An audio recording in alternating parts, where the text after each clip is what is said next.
muito bom. Vamos dar as boas-vindas a cada pessoa aqui presente conosco em mais um encontro do Ciclo Aberto AESAP. A ESAP significa Avaliação de Ecoeficiência e Sustentabilidade aplicada a projetos.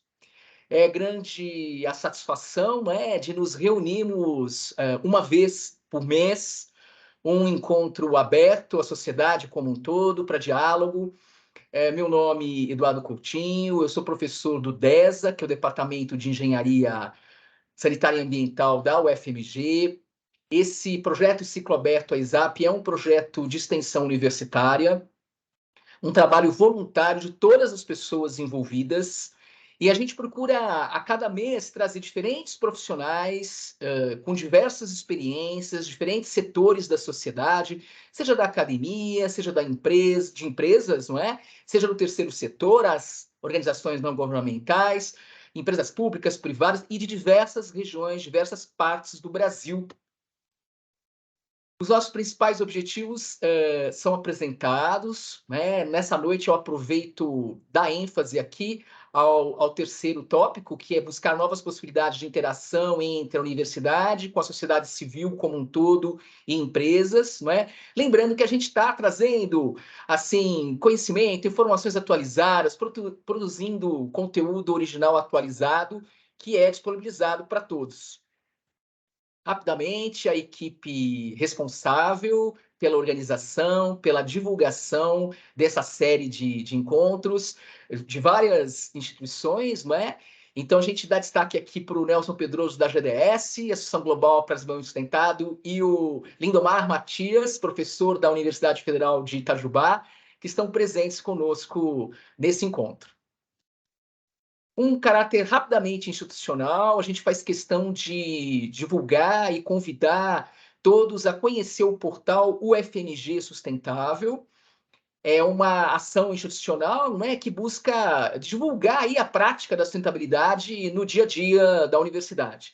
A equipe de comunicação do portal UFMG Sustentável vem preparando e divulgando uma matéria específica sobre o tema de cada encontro aqui do nosso ciclo aberto. Então, temos lá, não é, a matéria falando sobre tecnologias limpas, apresentando o currículo dos nossos convidados de hoje, professor Ramon e professora Gemima. Então, vale a pena conferir. Rapidamente, vale destacar a realização do Congresso Brasileiro de Engenharia Sanitária e Ambiental, organizado pela ABS, que vai acontecer aqui em Belo Horizonte, nos dias 21 a 24 de maio, realizado em modalidade híbrida. Esse evento se encontra aberto no momento para inscrições, para participação. Rapidamente, divulgar aqui a realização conjunta do 6º Workshop de Tecnologias Limpas e 4ª Jornada de Tecnologias Limpas, um evento que vai ocorrer em modalidade híbrida, de 19 a 20 de julho. Temos aí, indicando aí o Instagram, né, do evento, que é muito fácil localizar. Fazemos parte da organização, aqui estamos com a equipe, várias pessoas organizando, né? Esse ano, a coordenação de organização pelo pessoal da Unicinos, e a gente vai ter a oportunidade de falar mais a respeito desse evento ao longo aqui do nosso encontro mais adiante. Todos são convidados. Resgatando o encontro do Ciclo Aberto AESAP realizado no mês de março, mês passado, tivemos a presença do Júlio Túlio Caldas, jornalista, ambientalista, escritor, roteirista e diretor de TV. Ele trouxe um tema bastante instigante, baseado no mais recente livro que ele lançou no mês de março, com o título Terra sob Pressão. E contamos com o Henrique Santos, mestrando aqui no nosso programa de pós-graduação em saneamento, meio ambiente e recursos hídricos. Como de costume, já antecipamos a divulgação do encontro aberto do próximo mês, então 17 de maio, todos e todas convidados para participar. Vamos tomar conhecimento de uma experiência na região amazônica, tendo como palestrante o professor Wilson Negrão, da Universidade Federal do Pará, que vai, enfim, responsável aí pela pelo tema central, né? O desenvolvimento do tema central, e os comentários serão realizados pelo Daniel Salim, aluno da engenharia ambiental, graduado aqui pela UFMG. Ele terminou recentemente um mestrado sobre análise e modelagem de sistemas ambientais, inclusive envolvendo a tecnologia energia solar fotovoltaica. Então, teremos aí ricas discussões também. Finalmente, conforme bastante divulgado pelas redes, é uma grande alegria a gente contar aqui com nossos convidados, nossos parceiros, né? O professor Francisco Ramon do Nascimento, da Universidade Federal da Bahia, responsável pela apresentação, né, de hoje, o tema central, que vai ser seguido aí dos comentários da professora Gemima Arcanjo. Ambos participam ativamente da Rede Brasileira de Tecnologias Limpas. Vocês também fiquem à vontade, viu? Para logo na sequência se apresentarem, antes da fala de vocês, falar também da rede, tá bem? Então, o tema: Tecnologias Limpas, conceitos, contextos e aplicações. Seguindo aqui, finalizando esse breve momento de abertura, de boas-vindas, de saudações. Então, a gente sauda quem está presente aqui conosco online. Saudamos também as pessoas que estão assistindo a gravação desse encontro, né, em alguma outra ocasião, em algum outro local. Então, após essa breve abertura, a gente vai dar início à palestra do professor Ramon, certo? Que vai ter uma duração por volta de 30 minutos, sem interrupção. Então, isso é muito importante para quem está vindo pela primeira vez aqui ao nosso ciclo de encontros. Na sequência, a Gemima, a professora Gemima, vai fazer os comentários por volta de 10 minutos. Nós encerraremos o primeira grande parte do encontro, finalizaremos a gravação, né, após os comentários da Gemima e também, claro, né, a divulgação da realização do nosso evento sobre tecnologias limpas. E a segunda parte do evento, tão importante quanto, ela é intencionalmente não gravada, para que a gente possa ficar totalmente à vontade, o público, a interação, para perguntas, colocações, contribuições diversas. Ao final, modestamente, eu procuro fazer uma síntese e um fechamento do encontro. Essa é a dinâmica, basicamente, reforçando aqui o convite, né, do desafio que é a gente procurar estar presente no aqui e no agora, né, evitando que nossos pensamentos divaguem, se dispersem ora para o passado, ora para o presente, não é? E que possamos, enfim, com grande qualidade, com interesse de presença, contribuirmos aqui nesse encontro. Eu finalizo nesse momento o compartilhamento da tela, passo imediatamente a palavra para o nosso convidado, o professor Francisco Ramon do Nascimento, novamente agradecendo a dedicação do tempo, o material preparado para compartilhar conosco. Ramon, fica à vontade, viu, de compartilhar a tua tela e a gente segue em frente.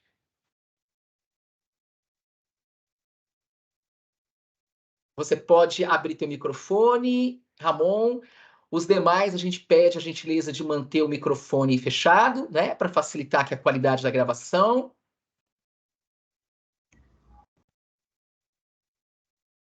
Muito bom, Ramon, já estamos Olá, visualizando sua tela. estão me escutando? Sim, sim, fique à vontade, siga em frente. Ok. Bom, primeiramente agradecer aí ao convite, né, do departamento aí da UFMG. É um prazer fazer essa integração, né? Agradecer em nome aí do professor Eduardo, né, esse convite. O Eduardo agora que entrou aí na Rede Brasileira de Tecnologias Limpas, e tá conosco. Espero que vocês possam participar, né, vocês aí da UFMG e das instituições aí de Minas Gerais, que vai ser de importante, né, para a divulgação das tecnologias limpas, tá? Bom, vou tentar correr aqui, porque senão a gente gosta de falar e fala demais, então vamos lá. Primeiramente, apresentar aí a Rede de Tecnologias Limpas, a Rede Teclin da UFBA.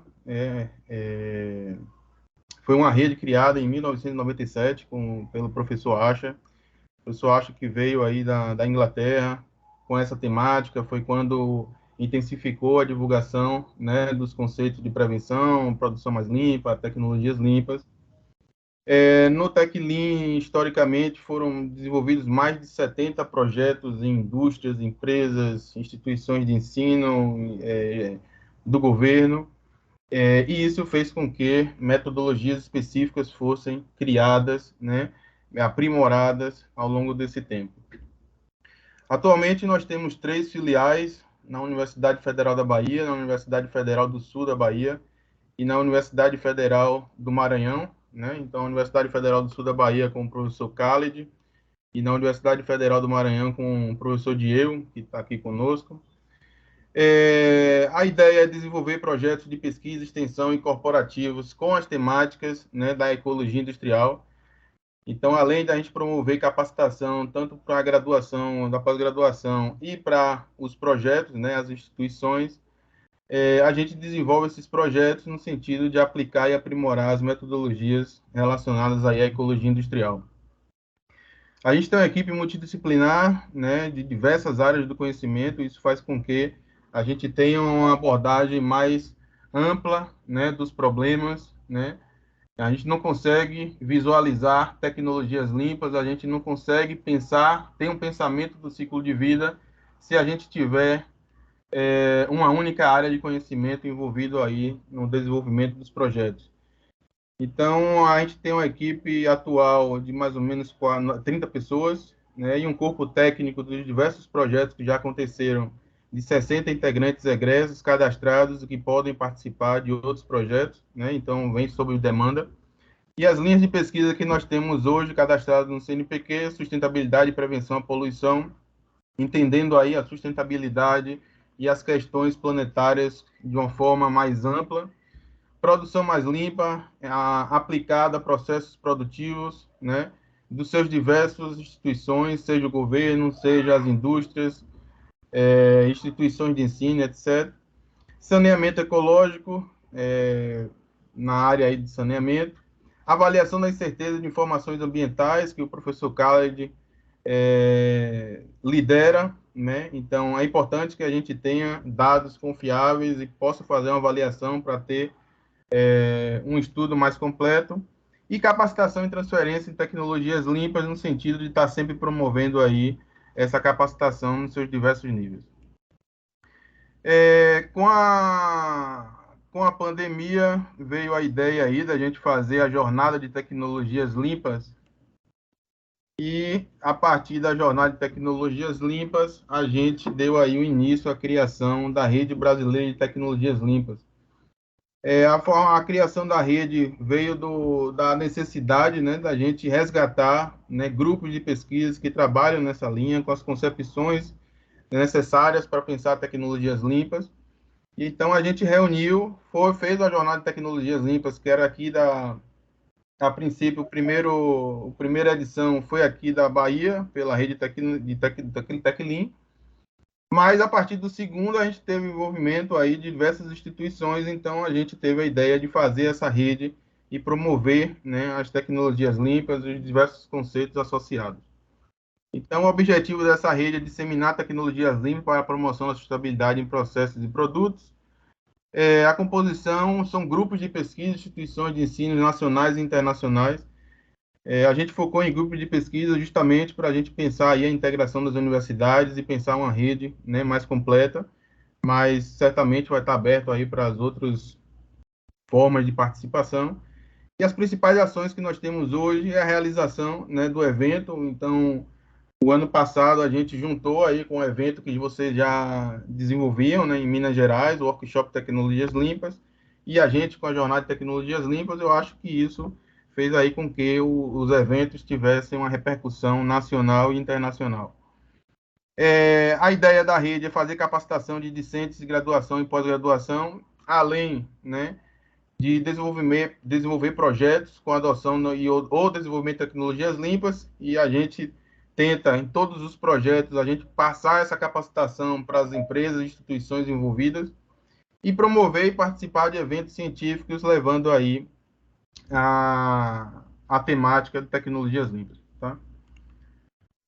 Bom, E aí, para a gente falar um pouco de tecnologias limpas, rapidamente eu vou passar aqui uma visão abrangente, né, do que a gente pode pensar de sustentabilidade ou desenvolvimento sustentável a nível planetário, a nível total, né, global. Então, a gente parte do princípio do conceito de desenvolvimento sustentável, né? Então, aquele desenvolvimento capaz de suprir as necessidades da geração atual, sem comprometer a capacidade de atender as necessidades das futuras gerações. E eu sempre coloco essa definição no sentido de questionar, né? De fazer com que a gente reflita que se de fato é capaz, né, da gente atender as gerações atuais e não comprometer a capacidade das futuras gerações. Então, se a gente tem um único planeta, né, recursos limitados, uma população crescente e um ritmo de consumo, né, fora do padrão ou da condição ideal para manter, né, um único sistema em condições de habitabilidade e desenvolvimento humano, certamente a gente não consegue fazer, né, com que a gente tenha esse tal desenvolvimento sustentável. E a gente traz uma abordagem entendendo que o desenvolvimento sustentável nada mais é do que uma evolução do conceito por si só, de que hoje a gente pode ter em algumas áreas uma concepção de que a gente está fazendo o melhor possível, mas amanhã certamente não é, né? Então, o desenvolvimento sustentável a gente tem que ver como um conceito evolutivo, com uma busca sempre que a gente vai estar alcançando, tentando alcançar, para que é a base do bem-estar, né? Então, a gente precisa ter um norte, precisa ter um caminho, mas não pensando que se a gente adota uma tecnologia hoje, a gente vai estar sustentável e isso por si só garante aí a sustentabilidade do planeta nas condições que nós temos hoje de diversos setores envolvidos. Então, pensar a sustentabilidade nos sistemas antropogênicos, a gente tem aí mais ou menos, basicamente, dois critérios básicos, que é a gente pensar na capacidade regenerativa e assimilativa do planeta. Então, se a gente não cuida do planeta, certamente a gente não vai promover sustentabilidade nos seus diversos segmentos, a sustentabilidade ambiental, econômica, social, cultural, entre outras. E para isso, a gente precisa equilibrar, então, o que é que o planeta pode nos dar, né? É, manter a nossa sobrevivência, mas a gente tem que controlar, né, nossos padrões de produção e consumo. Então, se a gente não equilibra essa capacidade e os padrões de produção e consumo, certamente a gente não vai estar no caminho da sustentabilidade para os sistemas antropogênicos. E aí eu trago nessa visão de pensar, bom, a capacidade regenerativa assimilativa, eu vou falar adiante, né, na sequência, mas o ponto-chave que se colocava anteriormente era que o crescimento populacional era o principal problema que nós tínhamos para manter a sustentabilidade do planeta. Então, a gente vê aí que a gente tem um crescimento exponencial da população, basicamente depois dos 4 bilhões lá em 1975. A gente passou em 12, 13 em 13 anos, de bilhão a bilhão.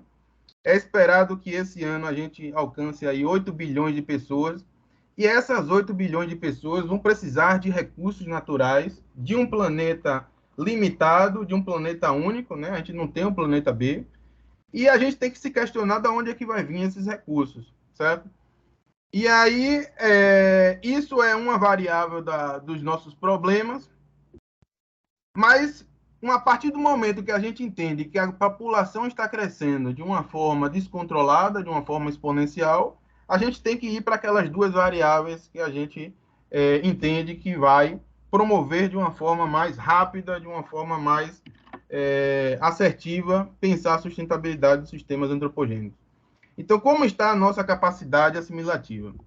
A gente adota aqui como base, né, os limites planetários, entendendo que são os limites planetários os processos que mantêm o planeta em condições ideais para a gente ter sobrevivência humana e sobrevivência, né, dos ecossistemas como um todo. E se a gente uma vez ultrapassa esses limites planetários, a gente vai estar desequilibrando, como a gente vê hoje, ciclos biogeoquímicos, as questões das mudanças climáticas, a perda de biodiversidade. Então, a gente adota isso como indicadores para pensar, né, aquele jargão de pensar global para agir local. Então, é meio que indicadores orientadores, direcionadores de como é que a gente pensa as tecnologias que nós vamos desenvolver ao longo do tempo. Uma vez que a gente entende que a gente não está em uma condição adequada, em uma condição suportável, né, confortável, a gente então tem que passar a pensar seriamente nos nossos padrões de consumo, de produção e consumo. Então, aqui a gente traz a abordagem aí da economia donut, né? É um conceito, uma abordagem da economia, entendendo os limites planetários e entendendo que a gente tem um alicerce social.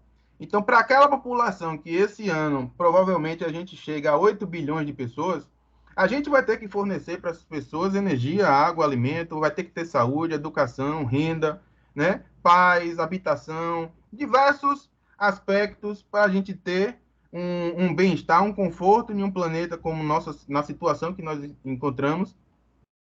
Mas para pensar que essa população vai estar nesse único planeta, a gente está investigando, avaliando qual é o espaço seguro de a gente não ultrapassar os limites planetários, mas ter o básico, o alicerce social que todos têm direito para a sua sobrevivência.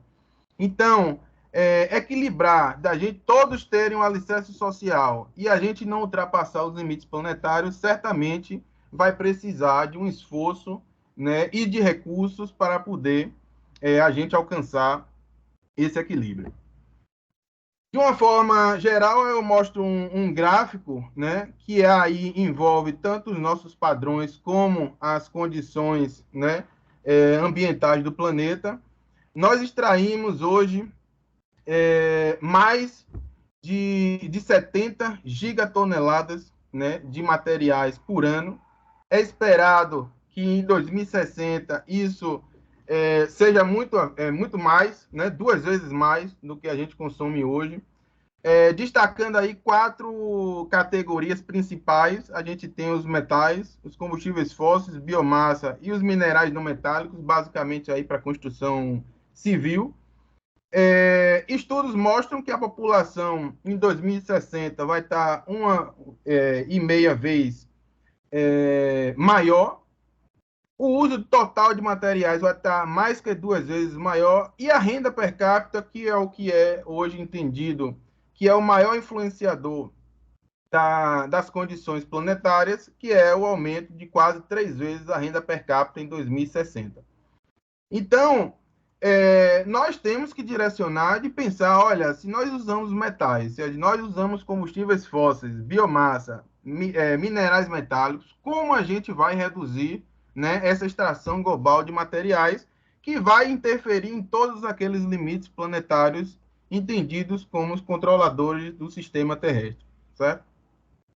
Então, esse também é um indicador que nós utilizamos. Então, se utiliza muito minerais não metálicos em termos de gigatoneladas. Então, como é que a gente vai, né, construir a infraestrutura necessária para o alicerce social? Como é que a gente vai manter nossa estrutura sem esses minerais? Como é que a gente pode reduzir o uso desses recursos? A biomassa, basicamente, é a questão alimentar. Então, como alimentar uma população, né, de 8 bilhões de pessoas, sendo que tem as desigualdades, né? A tendência de todo mundo ter padrões, né, europeus, padrões americanos, né? Hoje a gente já está acima do padrão, por exemplo, que a OMS recomenda em termos de ingestão de proteína e calorias, né? Nós, brasileiros. Então, a gente vai ter que refletir, né, em termos das condições planetárias e como é que a gente vai atender a uma população crescente. Eu trago aí alguns exemplos de estudos que mostram, né, o fluxo de materiais na economia global. Então, eu trago isso para destacar a questão da ineficiência do que a gente vai falar adiante de tecnologias fim de tubo. Então, se hoje a gente pensasse em reciclar, reutilizar todos os materiais, né, demandaria bastante energia e isso ia impactar em diversos limites planetários. E no decorrer, a questão histórica, nós temos, né, isso é dados de 2011, de 7% de tudo que é extraído é reciclado. Hoje tem estimativas que chega a 9%, 10%.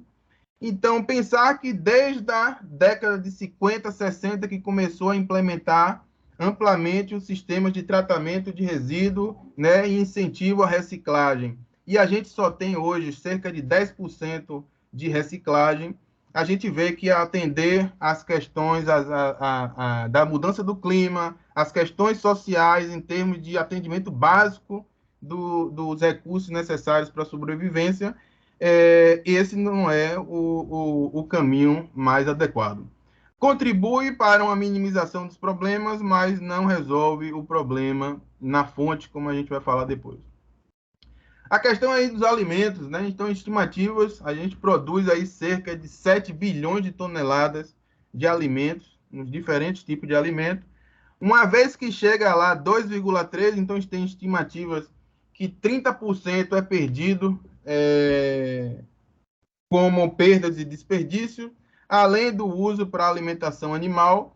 Mas, de fato, tudo que a gente consome, lá de 7,1 bilhões de toneladas, a gente consome 2,3, e desse resíduo que é gerado, né, em termos de esgoto, das excretas, em termos dos resíduos orgânicos, apenas 2% volta para o sistema produtivo. Então, a gente vê também que compostagem, os sistemas de aproveitamento dos nutrientes, certamente vai demorar muito tempo para a gente poder pensar a sustentabilidade de uma forma mais séria. Se a gente for aqui para a questão das roupas, né? Então, atualmente, o setor de roupas é um dos grandes setores em termos de impacto ambiental do planeta. 73% dos materiais são aterrados ou incinerados. Então, assim, pensar que a gente vai mudar isso até 2050, 2060, né, a gente está meio que confiando aí de uma solução que possivelmente, pelo histórico, não vai chegar a alcançar lá, a minimizar as questões dos limites planetários. Então, a gente traz aqui o conceito de tecnologias fim de tubo na ideia de pensar a cadeia de produção. Então, a gente tem etapas básicas de extração, produção, consumo e destinação de materiais ou à disposição na forma de rejeitos.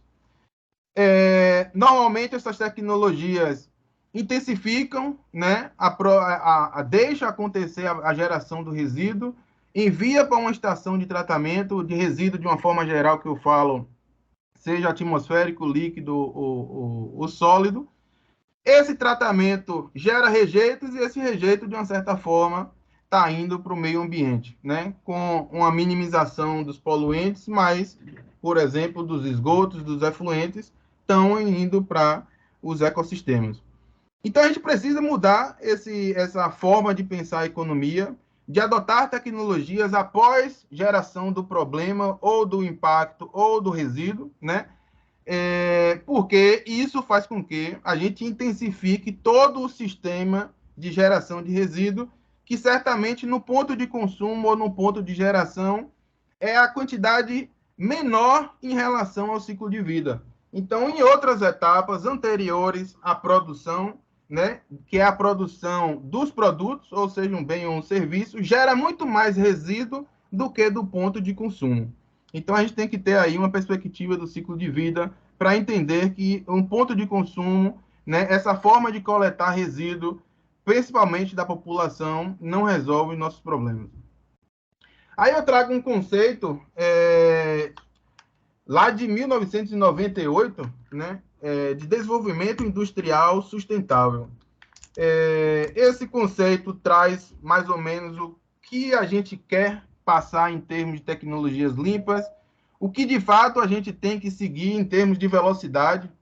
Então, o conceito diz que o desenvolvimento industrial, entendendo a industrial como todas as atividades antropogênicas, mais sustentável significa inovação, né? Então, a gente tem que ter inovação nos nossos processos. Então, é um conceito atrelado a tecnologias limpas, a melhoria contínua e o uso de tecnologias limpas para promover a mudança significativa nos níveis de poluição e consumo de recursos, tá?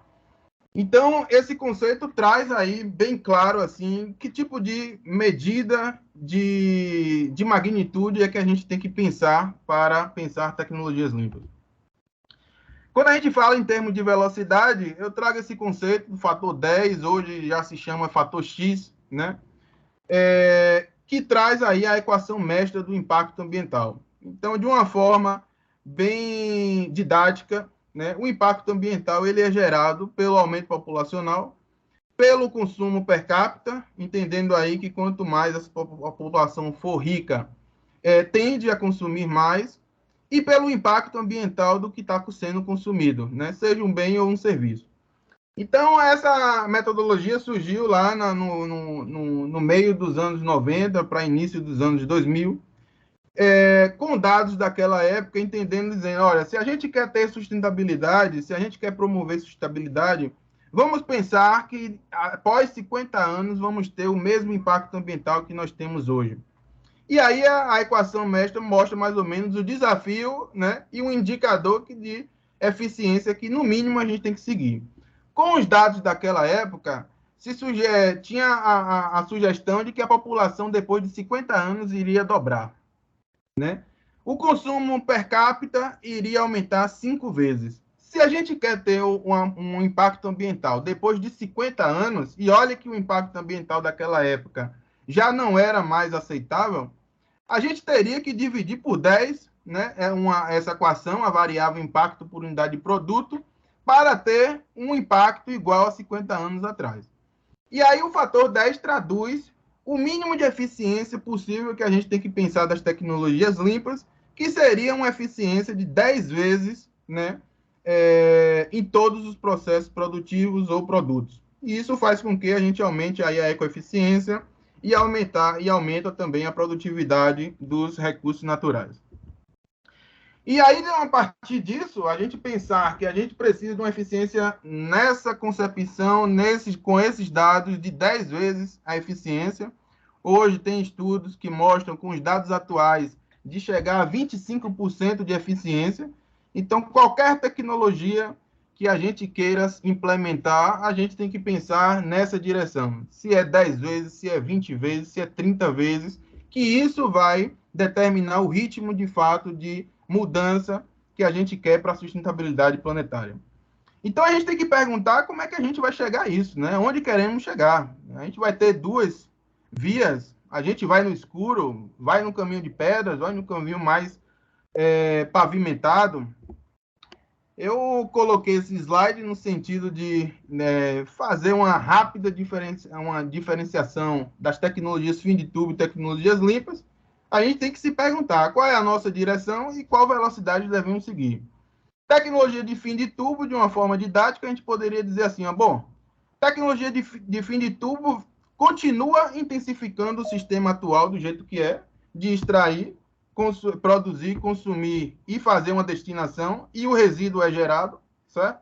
Ou disposição, nas piores das hipóteses, fazendo com que a gente tenha uma minimização dos efeitos do problema, certo? Então, se a gente implementa tecnologias fim de tubo, que são aquelas tecnologias que, uma vez gerou o problema, a poluição ou os resíduos, a gente vai adotar alguma medida.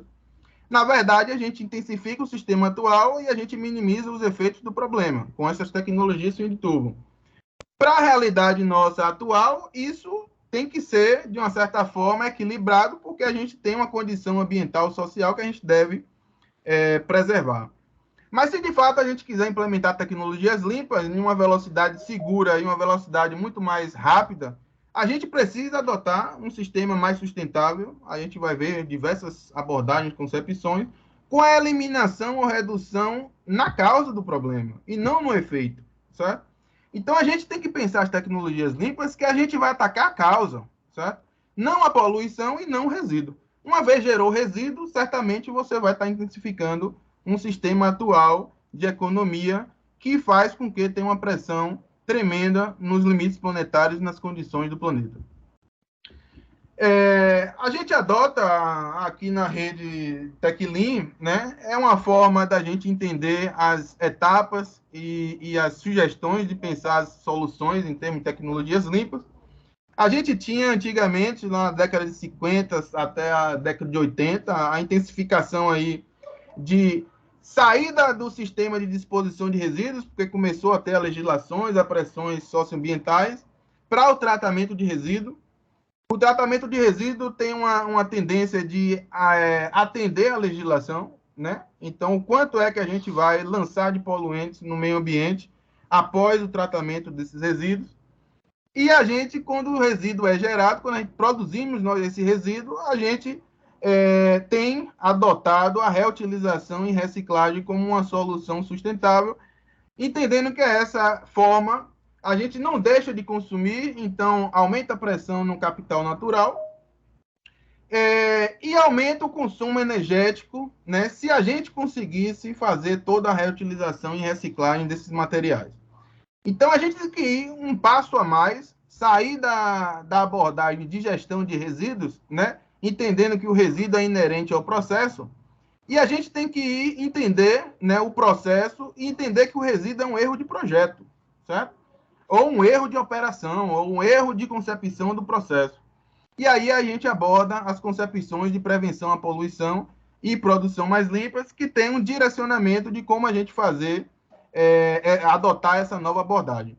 Então a gente tem aí a ideia de fazer a melhoria da operação, a melhoria do processo, a melhoria do produto, e ainda assim, se a gente fizer todas essas melhorias, né, e gerar ainda perdas, né, de materiais, a gente tem que adotar outras abordagens mais amplas, e aí a gente fala da simbiose industrial, uma forma de imitar os ecossistemas naturais, onde resíduo não existe. Então a gente tem que planejar, a gente tem que direcionar, uma vez que a gente implementou todas as formas em termos de viabilidade técnica, econômica e ambiental, tecnologias para reduzir a produção de resíduo, a gente pegar esses materiais e incluir na concepção de simbiose para fazer o aproveitamento de todos os materiais possíveis. Então, veja que é meio que uma ordem de prioridade em termos de adoção, porque uma vez que a gente adota mandar resíduo para uma outra empresa, todas essas outras etapas, em termos de melhoria da eficiência, são, de uma certa forma, inviabilizadas. No contexto de a gente pensar sociedades mais sustentáveis, se a gente não consegue resolver o problema da produção, né, a gente tem que passar então para resolver o problema no consumo, tá? Então as pessoas vão começar a pensar no seu modelo, né, de vida, como a taxa de que está sendo consumidos diversos recursos e adotar modelos, né, de se ter uma condição de vida, ter um bem-estar, mas com o consumo de uma forma mais eficiente, uma forma mais sustentável.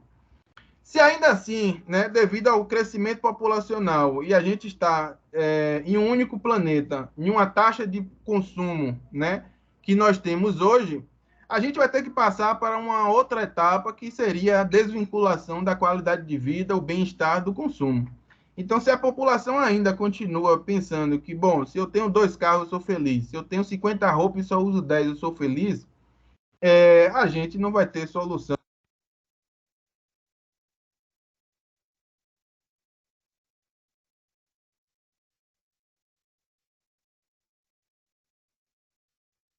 Ramon, por gentileza, o seu microfone ficou mudo. Por gentileza.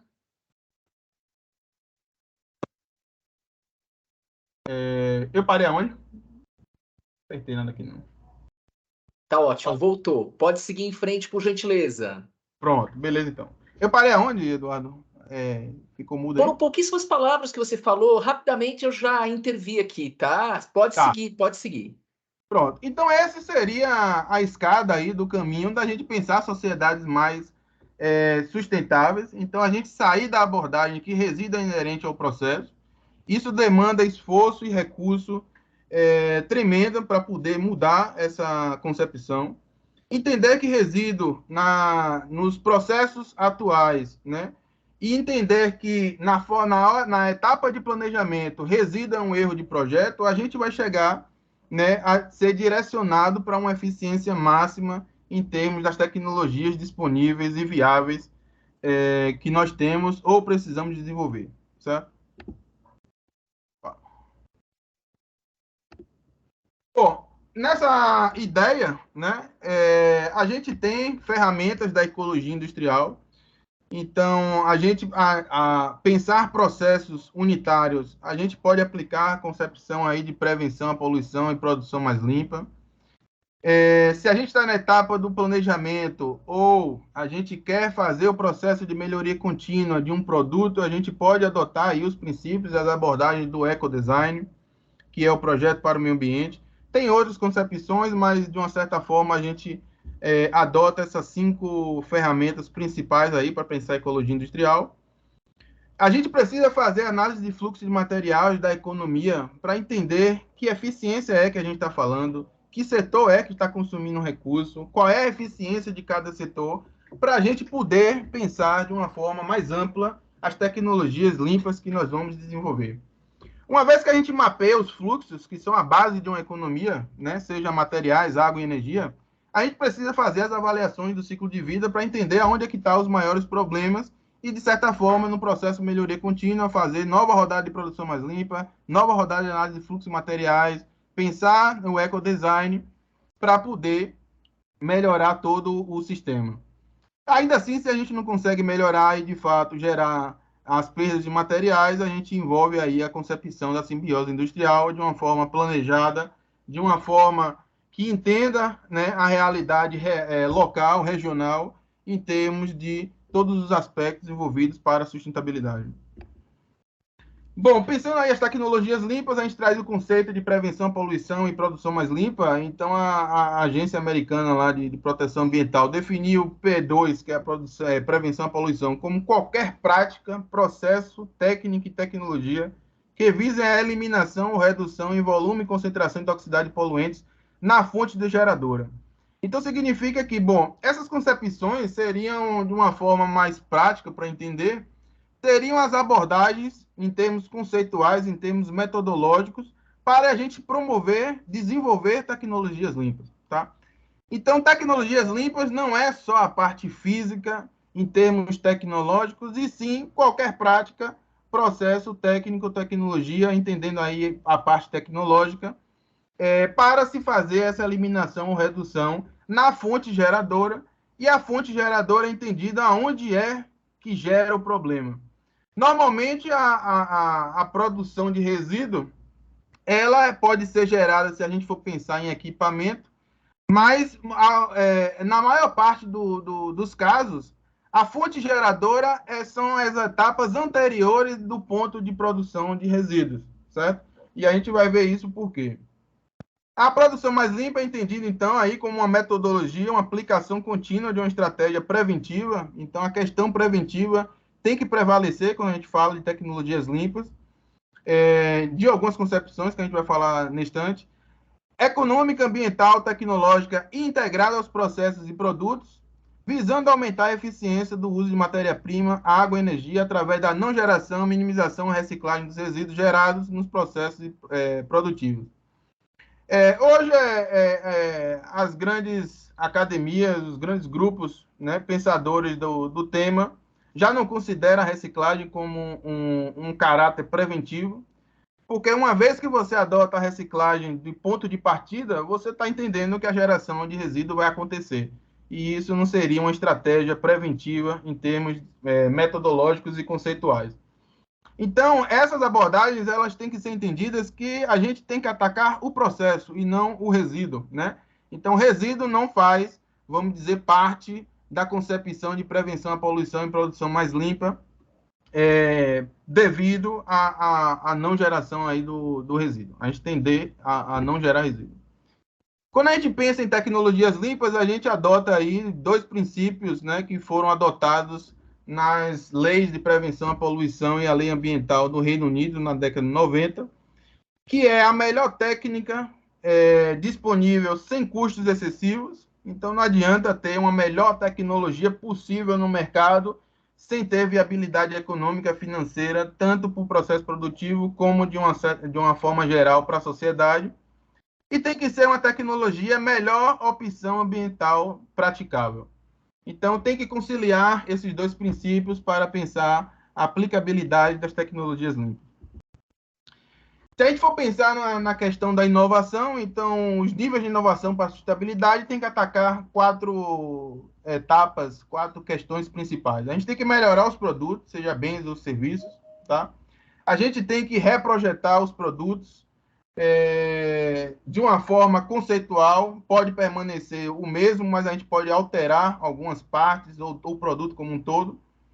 Inovar na função do produto, então aí a gente entra na questão, por exemplo, de, em vez da gente comprar um bem, na economia de bens, a gente entrar na economia de serviço, então pensar a função, a funcionalidade do produto, e inovações do sistema como um todo, e aí entra a perspectiva do ciclo de vida, de como é que a gente pensa, né, uma tecnologia aplicada em um setor, mas com uma visão mais abrangente, mais completa, em termos de inovações do sistema como um todo. Eu vou mostrar uns exemplos para pensar nesse sentido. Então, o conceito, trouxe dois conceitos de tecnologias limpas, seriam as tecnologias que extraia ou use recursos o quão eficiente for possível em todas as etapas do ciclo de vida. Então, a gente está pensando na não geração do resíduo, que gere produtos sem ou com componentes potencialmente perigosos reduzidos. Então, a gente tem que pensar na toxicidade, na química verde, né, para essas tecnologias, que elimine ou minimize emissões para o ar, água ou solo durante a produção e uso do produto, bens ou serviços, que produza produtos duráveis que possam ser reparados, recuperados e reciclados quando for possível. Então, tem uma ordem, né, em termos de prolongamento da vida útil desses produtos e que sejam energeticamente eficientes, entendendo aí a inserção das energias renováveis. Então, para pensar essas concepções, esses aspectos das tecnologias limpas, uma forma de se pensar são essas estratégias de P2 e produção mais limpa, que na verdade são as tecnologias limpas. A gente pode estava pensando sobre isso. É mais fácil a gente talvez traduzir o que é a tecnologia limpa nesse sentido das estratégias aí dos conceitos de prevenção à poluição e produção mais limpa. Então, se a gente quer implementar, desenvolver tecnologias limpas, a gente tem que pensar o produto, né? Como a gente reduz na fonte os problemas ou a geração do resíduo? Na etapa de pensar o produto, a gente pode substituir o produto se esse produto a gente já considera que não é mais viável, né? De alguma forma. A gente pode conservar o produto se ainda a gente tem condições de melhorar significativamente a eficiência do produto, ou a gente altera a composição do produto para também fazer a melhoria. E isso vai fazer com que a gente tenha a redução na fonte, na etapa de planejamento, de pensar um produto mais sustentável. Se uma vez que entra o produto em operação, né, tanto a produção como o serviço, a gente tem que pensar, então, no controle na fonte, certo? E aí, de uma certa forma prioritária, a gente tem aí as boas práticas operacionais, principalmente pela questão financeira. Então, você fazer procedimentos apropriados, você adotar a prevenção de perdas, você fazer práticas gerenciais mais eficientes, você fazer a segregação das correntes de materiais, que é um princípio para se pensar as tecnologias limpas. Fazer uma programação da produção, isso são boas práticas operacionais que, de uma certa forma, são mais baratas do que a gente pensar na mudança no processo, na mudança do equipamento e etc., na infraestrutura em si. Então, uma vez que você promove boas práticas operacionais, então você pode pensar nas entradas, nos insumos, né? Então, como é que eu melhoro o material, o insumo que está entrando no meu processo? Eu posso fazer uma purificação desse material no meu processo produtivo ou no processo produtivo que fornece o insumo para o processo. E aí é uma decisão que você tem que ter de pensar, bom, se eu purifico no meu processo, você vai ter que gerenciar esse subprocesso de purificação. E que pode ter uma perda e você tenha que fazer essa gestão. Se você solicita que o fornecedor já faça essa purificação, de uma certa forma você está melhorando o seu desempenho ambiental pensando no processo individual. Se a purificação for um problema, a gente pode substituir os materiais e aí a gente melhora a eficiência pela mudança nos insumos de entrada, certo? Bom, se aí a gente não melhora a operação, se a gente não melhora as entradas, a gente pode fazer mudanças na tecnologia, entendendo tecnologia até para o conceito de tecnologias limpas, Tecnologia é um conceito mais abrangente, não envolve só equipamento, a parte física, mas sim práticas, metodologias, a tecnologia, a parte tecnológica em si, de fazer essa mudança. Então, a gente pode mudar o processo, a gente pode mudar o equipamento ou o layout, ao melhorar a automação e mudar as condições operacionais. E isso tanto da parte de controle como da coleta de dados, que é importante para a gente pensar a melhoria do processo. Então, dessa parte da esquerda, é a parte prioritária em termos de ordem de aplicação, né, da metodologia e desejável do ponto de vista ambiental. Então, quanto mais à esquerda a gente adotar medidas que vai reduzir na fonte ou controlar na fonte, vai ser melhor para o processo. Se ainda assim a gente faz uma rodada em termos de melhoria contínua e ainda gera perdas, a gente pode fazer um retorno para o processo original ou substituir a matéria-prima em outro processo do próprio processo produtivo. Então, seria uma reciclagem, uma reutilização interna, e isso é entendido como produção mais limpa. Mas se você tem perdas, já não é entendido como um conceito da prevenção à poluição. Recuperação que a gente aproveite externamente, já é entendido que não é produção mais limpa e nem prevenção à poluição, porque pode cair, né, vamos dizer, numa cilada em termos de melhoria contínua, de que, bom, se eu implemento um processo ou faço um contrato de destinação do resíduo, da perda do material, dificilmente eu vou conseguir mudar, e isso pode inviabilizar, né, deixar de uma forma nublada as opções de melhoria na fonte, de redução na fonte ou no controle na fonte. Então, de fato, adotar esses processos de processamento para recuperação do material, ou processamento como um subproduto, envolve infraestrutura, envolve uma implementação de um sistema que dificilmente muda, como a gente tem visto hoje. Então, a reciclagem externa hoje é entendida que não é uma tecnologia limpa, não está dentro dos conceitos de prevenção à poluição e produção mais limpa.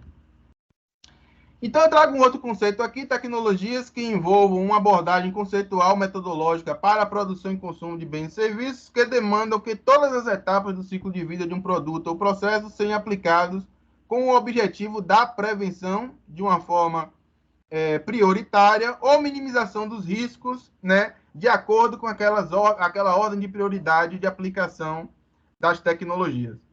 E para isso a gente tem que pensar em dois aspectos. A gente tem que mudar o mindset em relação a como pensar o processo produtivo, não pensar no final, né, na resolução do problema, e sim na prevenção do problema, e ter um pensamento do ciclo de vida, porque às vezes a gente adota tecnologias que, do ponto de vista unitário do processo produtivo individual, tem uma melhoria significativa, mas intensifica, em termos do ciclo de vida, outros sistemas, principalmente o capital natural, certo? Os sistemas ambientais. Então, a gente tem que ter essas duas abordagens para pensar tecnologias limpas. Então, a gente tem que sair aí, então, da redução, né, da utilização de recursos. A gente tem que pensar, planejar que, bom, se eu não tenho uma tecnologia capaz, hoje, de zerar a produção de resíduos, eu pensar em coprodutos, e quando eu penso em coprodutos, eu já estou pensando na melhor forma de destinação do material, e sai a concepção de resíduos. Pensar em não estação de tratamento de esgoto, mas sim um processo produtivo de recuperação de materiais para o retorno para o processo produtivo, ou o mesmo processo, ou o processo similar, que possa, né, assimilar esses materiais. A gente tem que produzir mais com menos, então, às vezes, a gente vai ter que transformar um produto, um bem, em um serviço para poder promover eficiência, promover tecnologias limpas e pensar cada vez mais na redução das perdas pela parte do consumo. Então, eu trago 3 exemplos aqui para pensar tecnologias limpas. Esse é um exemplo clássico de um estudo de caso feito em São Paulo, pela CETESB. Então, só em termos de mudança do layout. Então, você ter processos unitários dentro de um processo produtivo distante um do outro, faz com que você possa ter perdas, cause acidentes no trabalho, tem um impacto na saúde do trabalhador, e de uma certa forma, em termos de resíduos, você gerar esse resíduo devido a não estar em proximidade. Então, o que ele sugeriu não foi no caso aí da indústria de metálica, né, os banhos de revestimento, você colocar o layout em processos sequenciais mais próximos para você evitar, né, a perda de material entre um processo e outro. Essa seria a concepção. Então, do lado esquerdo, a gente teria como era o processo antes, que tem uma solução para fazer o banho e tem uma outra solução para fazer a lavagem. E, de uma certa forma simples, inovativa, você coloca um tampão entre os dois tanques e evita que tenha o respingo e a geração de efluente no processo produtivo. E aí aquele tampão está ali de uma forma inclinada, porque as concentrações dos materiais de banho e lavagem são diferentes, e a ideia é que esse pingo que ia gerar o efluente, ele volte para o mesmo tanque de banho, e isso você evita, gera zero resíduo com a redução na fonte do problema, certo? Então, não seria lá o tratamento de efluente ou o reuso do efluente que seria a redução na fonte, e sim um simples sistema de não geração de resíduo como colocado. Eu trago aqui, eu acho que os departamentos têm uma ênfase bastante na questão do saneamento. Então, saneamento, desde lá de 1834, é visto como um sistema que tinha ciclos, né, biogeoquímicos envolvidos. Então, tinha o setor saneamento envolve dois ciclos, o ciclo da água e o ciclo de nutrientes. E já naquela época era entendido que o indivíduo tinha tanto consumidor quanto produtor, e o resíduo gerado por ele pode ser utilizado para produzir o alimento que o mantém vivo, né? Então, tem estudos que mostram que a excreção de nutrientes que nós temos é capaz de produzir os nossos próprios alimentos, tá? Bem famoso os livros Os Miseráveis, de 1868, já dizia, olha, o sistema presente erra tentando fazer o bem. Então, essa concepção, em termos de, já naquela época, já se sabia que se perdia muito recurso de coletar e tratar o esgoto e lançar nos rios. Naquela época, em Paris, por exemplo, já tinham leis que obrigavam a coletar o resíduo, ou os efluentes, o esgoto, e utilizar como fertilizante na agricultura. Com o surgimento do sistema produtivo dos fertilizantes, meio que inviabilizou esse sistema, e aí teve uma dissociação do saneamento com os ciclos da água e nutrientes. Então, os sistemas convencionais veio como uma solução para a questão sanitária. Então, a gente tem hoje tratamento de água, tratamento de esgoto, tratamento de resíduo, resolve a questão sanitária, mas, por outro lado, não resolve a questão mais ampla dos ciclos da água e nutrientes, devido à solução de fertilidade do solo naquela época ter sido resolvido pelos fertilizantes industriais que surgiram. Então, isso faz com que essa dissociação do ciclo da água e nutrientes do setor saneamento intensifique a implementação do modelo convencional de juntar todas as correntes que formam o esgoto, por exemplo, e a gente mandar para uma extração de tratamento com uma ineficiência em termos do ciclo de vida em consumo de água, energia e materiais para manter o sistema. Então, no sistema convencional, a gente tem hoje que, a nível global, 80% do esgoto produzido não recebe tratamento. Então, imaginar a infraestrutura que é necessária, a energia necessária, os materiais necessários, pensando em 8 bilhões de pessoas terem acesso a um sistema como esse. Uso de água potável para tratamento de resíduos é uma questão, em termos de segregação, a gente vai ver alguns princípios aplicados ao setor saneamento de produção mais limpa, para pensar as tecnologias. Custos elevados de investimento, operação e manutenção. Sistemas são energeticamente intensivos. Então, lá em 2008, tinha uma ideia, né? Existem estudos específicos do ciclo do nitrogênio, que há a solução para resolver as emissões, né, de nitrogênio para os ecossistemas, seriam a implementação dos sistemas de lodo ativado para desnitrificação. Só que a desnitrificação nesses sistemas requer energia suficiente, né, e similar ao que é consumido na produção de fertilizante, né? Então, de uma forma irônica, a gente excreta o maior, o fertilizante mais consumido do mundo, que é a ureia, né? Então, por que a gente não usar, por exemplo, a urina, que tem uma concentração maior de nutrientes, do que a gente está tratando, perdendo, né, nas suas diversas formas, nutrientes, e incorporando aí energia nos sistemas. Perda de recursos, então a gente utiliza para manter um sistema convencional de saneamento bastante água, bastante energia, perde nutrientes, insere substâncias para poder manter o sistema adequado. Problemas de contaminação em termos de uso de lodo e esgoto tratado, se a gente junta correntes de esgoto, de corrente de materiais, a gente potencializa os problemas. E a ideia é que a gente faça a segregação das correntes, né? E a gente promova usos, né, compatíveis para cada qualidade das correntes. Então, tem a ideia aí de promoção da saúde, promoção da recuperação segura de recursos, água, energia e nutrientes, preservação da fertilidade do solo e melhoria da produtividade agrícola, né? Se a gente aumenta a eficiência da recuperação desses recursos, conservação dos recursos naturais, se a gente for pensar nas reservas de fertilizantes, no consumo de combustíveis fósseis para produzir fertilizante nitrogenado, por exemplo, preferência por sistemas descentralizados e modulares, né, com soluções apropriadas para cada realidade local regional, com custo-benefício, e a promoção de uma abordagem interdisciplinar, holística e sistêmica. Então, pensar hoje políticas para saneamento e não pensar no planejamento urbano regional, não pensar no planejamento agrícola, né? A gente não consegue promover tecnologias limpas mais adequadas para resolver o problema a nível planetário. Então, aplicando aí a concepção da produção mais limpa, pensando o saneamento e tecnologias limpas, existem alguns princípios que a gente deve comparar. Então, o princípio 1 seria não utilizar mais material, energia ou outro recurso por unidade de produto, que é absolutamente necessário. Então, olha que a gente pega 100 a 350 litros per capita de água, sendo que, de fato, de qualidade, a gente precisa de 2 litros, que seria a água potável.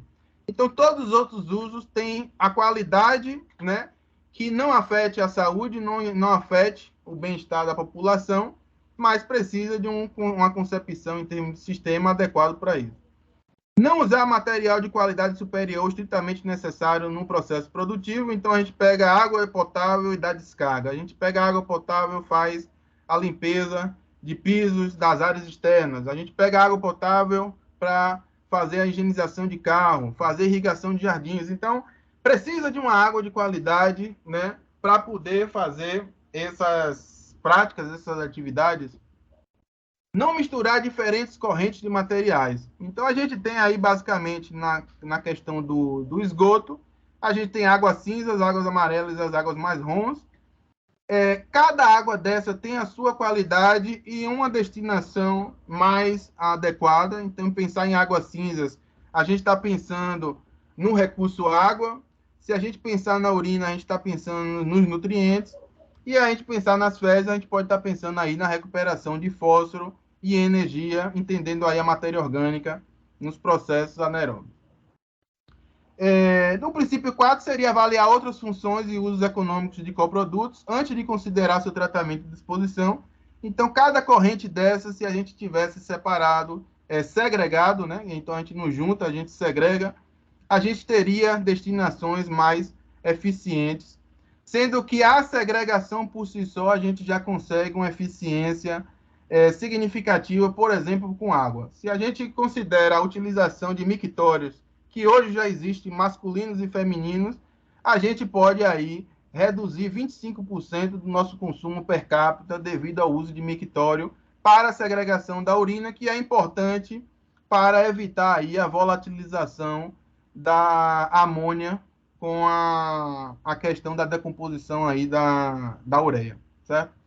Então, tem outros ganhos por trás da gente segregar as correntes e, de fato, dar uma destinação mais adequada.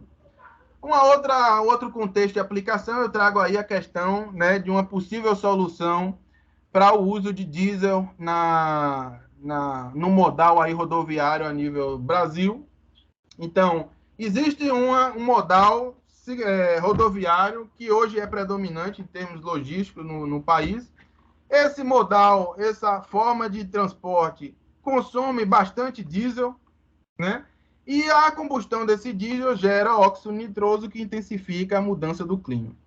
Então, de uma certa forma, existiu o desenvolvimento de uma tecnologia chamada Arla 32. Então, hoje é inserido esse Arla 32 nos sistemas de combustão. A Arla 32 nada mais é do que ureia e água desmineralizada. Então, o uso da ureia no processo de combustão reduz até 60% do óxido nitroso produzido e 80% do material particulado. A gente poderia se questionar, bom, mas aí é uma tecnologia limpa. Tecnologia limpa no sentido do processo unitário, e olhe que é uma tecnologia que aí eu desconsidero como limpa, porque de fato a emissão vai ser gerada, né? Então, para a gente considerar uma tecnologia limpa, seria a gente mexer no processo de combustão ou no uso do combustível, a substituição, para não gerar o óxido nitroso. Uma vez que você gerou o óxido nitroso e você insere uma tecnologia, na verdade, é uma tecnologia fim de tubo. Você deixou acontecer a produção do óxido nitroso. E aí, isso, a curto prazo, pode ser uma solução adequada, viável, economicamente satisfatória, mas isso vai fazer com que a gente tenha uma intensificação da produção de amônia, uma produção industrial, que vai fazer uma intensificação da mudança do clima e uma intensificação indiretamente do modal rodoviário. Entendendo que, bom, se eu gero óxido nitroso, eu tenho uma solução, eu não vou mudar o sistema que gera o problema, certo?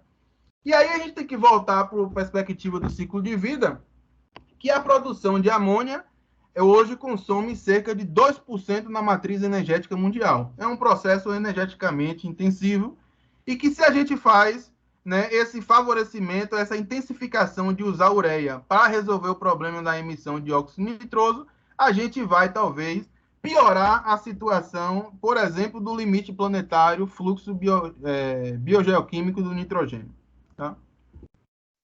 Eu trago outra concepção aqui, foi um projeto que a gente desenvolveu em São Paulo, então quando a gente chegou lá, o pessoal das escolas indicou, bom, olha, a gente faz prevenção do desperdício de alimentos nas escolas, né? E eu falei, bom, como é que vocês fazem com prevenção do desperdício? Bom, a gente tem aqui uma abordagem do aproveitamento integral dos alimentos, que não faz para todos devido à questão da rejeição da comunidade escolar, tem a questão da capacitação, né, de utilizar todas as partes dos vegetais. Mas o que a gente faz mesmo aqui em termos de prevenção de desperdício de alimentos, a gente faz compostagem e produz alimento nas hortas escolares. E aí, na concepção de tecnologias limpas, isso não seria tecnologia limpa, porque você está deixando gerar o resíduo orgânico para poder fazer compostagem e supostamente ser sustentável devido a você utilizar nas hortas escolares. Mas pensando na perspectiva do ciclo de vida, você tem toda a problemática de produção agrícola, de uso de fertilizantes, consumo de água, perda na logística, até chegar o alimento nas escolas, que não está inserida no contexto da melhoria aí pela compostagem em hortas escolares. Então, a gente fez um levantamento, uma avaliação, usando a metodologia de produção mais limpa, e a gente identificou, eu trouxe alguns exemplos aqui, métodos que, de fato, vai reduzir a questão na fonte, certo?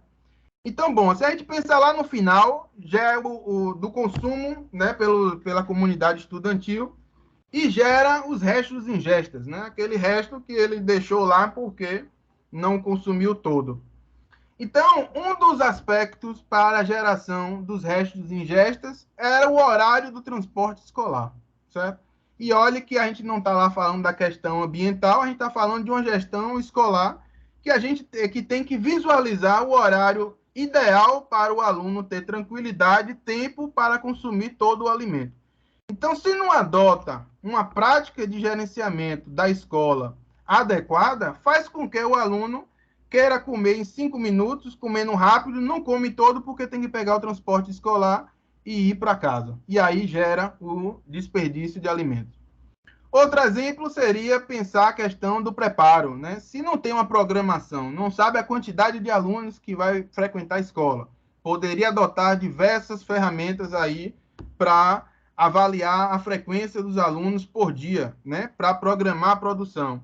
Se não tem um meio de fazer essa programação, faz com que as sobras limpas você produza mais do que você consome.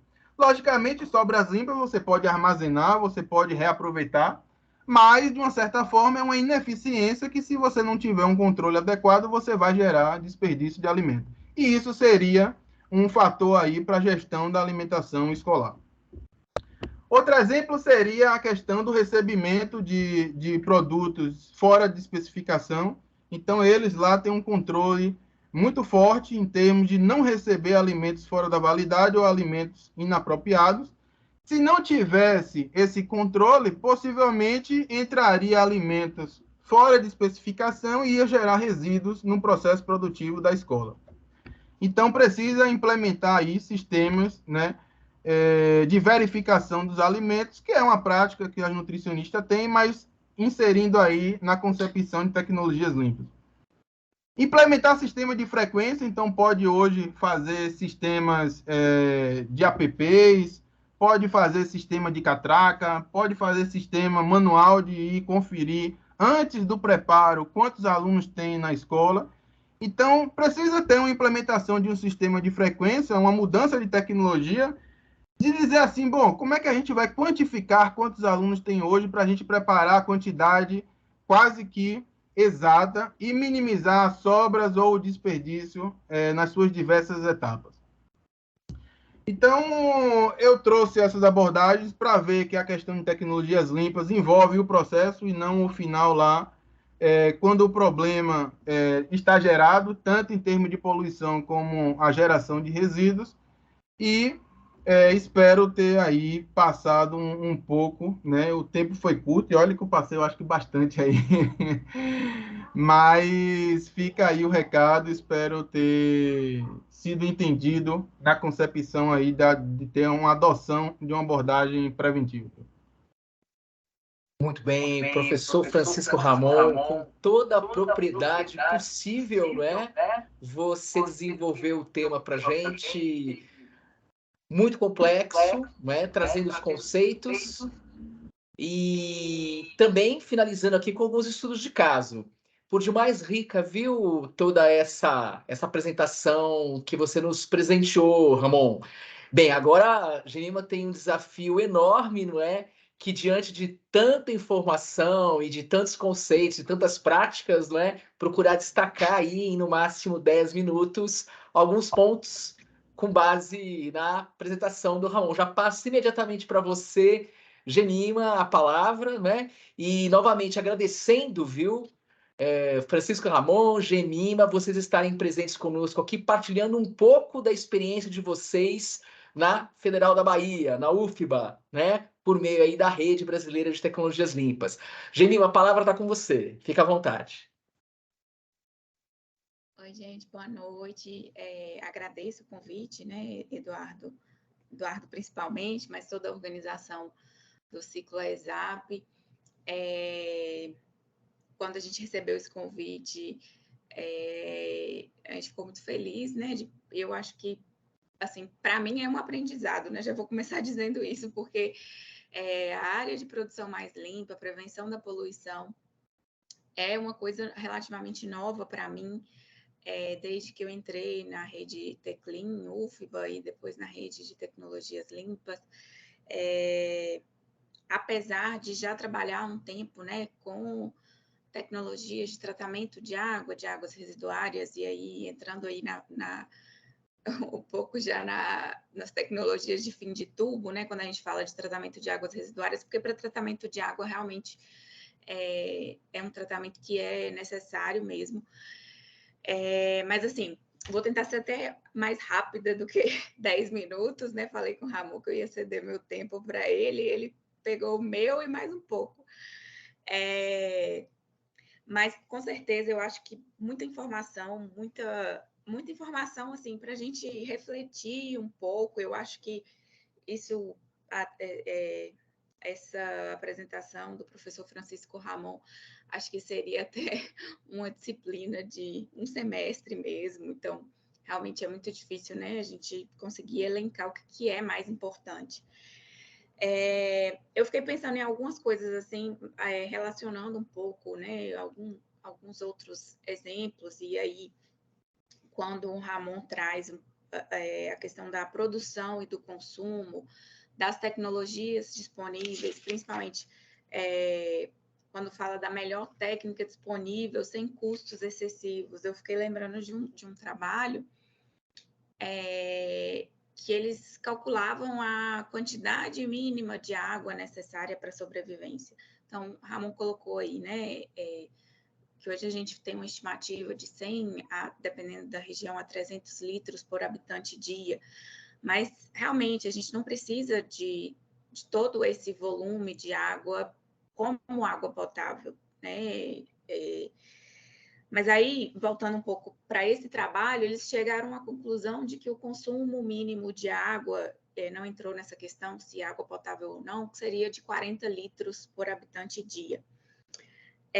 Para fazer esses cálculos, eles levaram em consideração as melhores tecnologias que teriam disponíveis, que a pessoa teria disponível em casa, né? Considerando, assim, por exemplo, uma máquina de lavar que tem o menor consumo de água no mercado.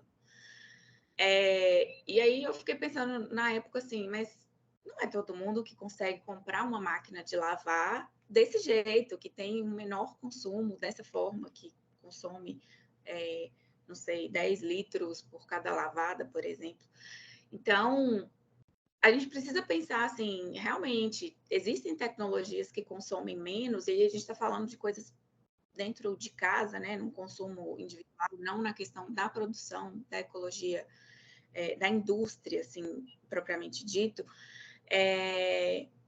Mas a gente tem que pensar assim, seria fácil, né, para a gente falar, olha, você tem que consumir menos, porque a gente sabe que é possível consumir menos, mas é possível quando às vezes a pessoa não tem nenhuma máquina de lavar e ela tem que lavar isso na mão, ou a gente, né, se a gente vai um pouco mais assim, em situação de uma boa parte da população, que às vezes a roupa não é nem lavada em casa, tem que lavar num rio, deixando ali o sabão, o amaciante, né, e deixando aqueles poluentes ali que não chega nem à rede de tratamento de esgoto e é lançada sem tratamento, né, isso já vai direto ali. Então, um ponto importante, uma coisa importante, né, que me chamou a atenção foi isso. E aí, quando a gente entra na prevenção da poluição, já na parte industrial, a gente fez uma visita recente a uma indústria e foi falado assim que eles não conseguem reduzir mais o volume de água, consumo de água, porque esbarra no valor máximo permitido, a concentração máxima permitida para lançamento de efluente, seja para o tratamento, seja o lançamento já no corpo d'água receptor. Mas se a gente pensar assim, em termos de legislação, por exemplo, tem uma concentração máxima permitida, mas será também que a legislação não devia prever, né, não somente a concentração, muito no sentido assim, talvez não fique muito claro o que eu estou falando, mas se diminuir o consumo de água e aquele composto, aquele poluente, ele continua sendo gerado, a mesma massa daquele poluente, aí a concentração acaba aumentando mesmo. Então, será que a legislação também não deveria um pouco, né, ter uma flexibilidade em relação a isso? Porque acaba que, né, com essa fala da indústria, tipo assim, a gente tem que consumir água, porque senão a gente vai ultrapassar os limites da legislação, por exemplo. Em contrapartida, se a gente pensar assim, esse poluente também, ele não deve ser reduzido, você está reduzindo o consumo de água, você também não deve reduzir a produção desse poluente ali, mesmo pensando um pouco no fim de tubo, né, porque seria uma concentração que isso seria considerado um resíduo, assim, não na produção mais limpa, mas pensar que tem que se reduzir não somente o consumo de água, mas também a geração, tentar melhorar o processo, né? Seria ter uma produção mais limpa para a gente reduzir a carga, a quantidade, quantos quilos por dia desse poluente está sendo gerado. Então, assim, Ramon trouxe vários exemplos, até soluções simples, né, que podem ser implementadas na indústria, que às vezes não é uma coisa que vai gerar um custo muito mais alto para a indústria ou para a gente em casa, e que vai ter um resultado muito importante. Então,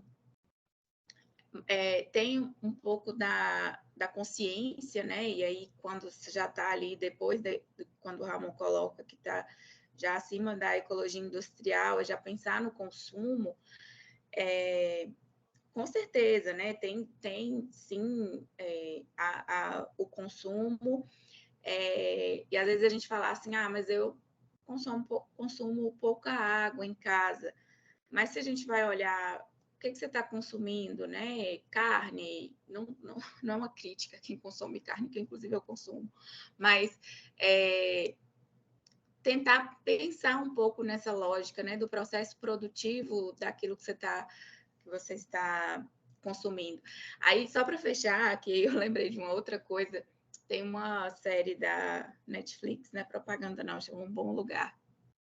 E aí, assim, meio que na série todas as pessoas estão indo para o inferno.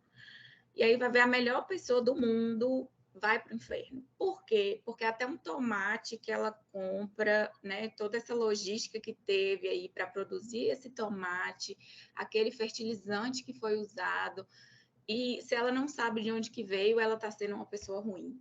Então, né, seria só para, acho que, né, sintetiza um pouco de tudo isso que Ramon falou. É claro que a gente não tem controle de tudo, mas a gente pode, por exemplo, evitar de ter um monte de roupa, um monte de calçado e com isso, né, reduzir, seja trabalho escravo, reduzir a quantidade de resíduo que vai ser gerado, ou dar uma destinação para essas roupas que não seja jogar fora, né, entre aspas, como brechós, por exemplo. Ramon já teve um projeto, não sei se tem ainda, né, Ramon, de brechós sustentáveis. Então, acho que fica muita reflexão, né, e a vontade de aprofundar um pouco mais, muito mais, na verdade, na produção mais limpa, nas tecnologias limpas e prevenção da poluição. Acho que é isso. Então, novamente agradeço, e tanto o Ramon, né, pela excelente palestra e a organização do evento e todo mundo que está presente. Obrigada. Muito bem, professora Geni Marcanjo, agradecido pelos seus comentários breves. De fato, é um desafio, né? Porque a apresentação do Ramon foi ampla e, ao mesmo tempo, profunda, né? Fazendo um comentário rápido, né, em cima das suas palavras finais, Genima, você está trazendo aí, de algum modo, uma reflexão sobre a pegada hídrica, né? Esse foi um tema de um dos nossos encontros aqui do Ciclo Aberto AISAP, com um convidado da Embrapa, que ele trouxe justamente a questão da pegada hídrica em produtos de origem animal, né? Esse vídeo está disponível também para quem tiver interesse. Vale reconhecer também, Ramon, o teu empenho em agregar ao final da tua explanação algo mais focado aí na questão de saneamento, né? Devido ao nosso departamento aqui de Engenharia Sanitária e Ambiental, o DES, aqui da UFMG. E assim, sem querer me alongar muito, né? Você já abriu impactando, Ramon, no sentido de explicitar o grande dilema, o grande impasse civilizatório no qual nos encontramos no momento, né? A conta não fecha, não é verdade? E aí trazendo essa abordagem, né, de tecnologias limpas, de produção mais limpa, como sendo um possível, quem sabe, caminho, né, rumo à sustentabilidade, né? Então, trazendo aí as críticas super legítimas, né, ao próprio conceito de desenvolvimento sustentável, né? Também a crítica, né, à mera tecnologia de final de tubo, e do final ainda trouxe para a gente também, né, um pouco sobre o saneamento ecológico, tá? Então, uma trajetória muito rica. E o tema é tão complexo que eu acho que é um momento da gente, para finalizar esse primeiro momento do encontro, antes de abrir aqui a palavra para o público, de um modo bem resumido, né, a gente anunciou, já se encontra aí em ampla divulgação pelas redes sociais a realização conjunta da 6ª edição do Workshop de Tecnologias Limpas e a 4ª edição da Jornada de Tecnologias Limpas. O Ramon, logo no início, contou um pouquinho do histórico, né, ali da Rede Brasileira de Tecnologias Limpas e também do início, né, da jornada, os encontros na época da pandemia, e fizemos um casamento muito feliz, né, desde o ano passado, né, Ramon, Genima, demais colegas, entre, né, as nossas iniciativas aqui em Minas com o workshop e vocês com a jornada. De fato, o workshop nasceu aqui, né, no departamento, no DESA, né, e no departamento de Engenharia Química aqui da UFMG, em modalidade presencial, claro, em 2018, foi a primeira edição. Ele vem realmente crescendo ano a ano, e como o Ramon mesmo colocou, de caráter nacional, né? Sem dúvida. Eu acho que é importante a gente destacar, né, que a gente trabalha com 4 linhas temáticas nesse nosso evento. Um deles é o tema água, o outro é o tema energia, o terceiro o tema materiais e, por último, comunidades e cidades mais sustentáveis, mais resilientes, né, que é a última linha temática que a gente agregou do ano passado para cá. A equipe da UFBA ficou responsável pela coordenação da realização da edição do evento no ano passado. Esse ano de 2023 é a equipe da Unicinos, lá no Sul, Rio Grande do Sul, que está responsável por essa coordenação. O Carlos Alberto Moraes, professor da Unicinos, está presente aqui conosco, mas eu não sei se ele vai ter condição de dar alguma palavrinha no momento. Ele provavelmente está envolvido ali com compromissos com uma turma de alunos, não é? Mas teremos oportunidade de contar aí com a presença do Carlos. E aí eu acho que vale a pena comentar, Genima, rapidamente, né, Ramon, sobre a data de realização do evento, né, o momento que está aberto aí com chamada para submissão de trabalhos técnicos científicos. Vocês podem comentar alguma coisa rapidamente? Ficam à vontade para isso?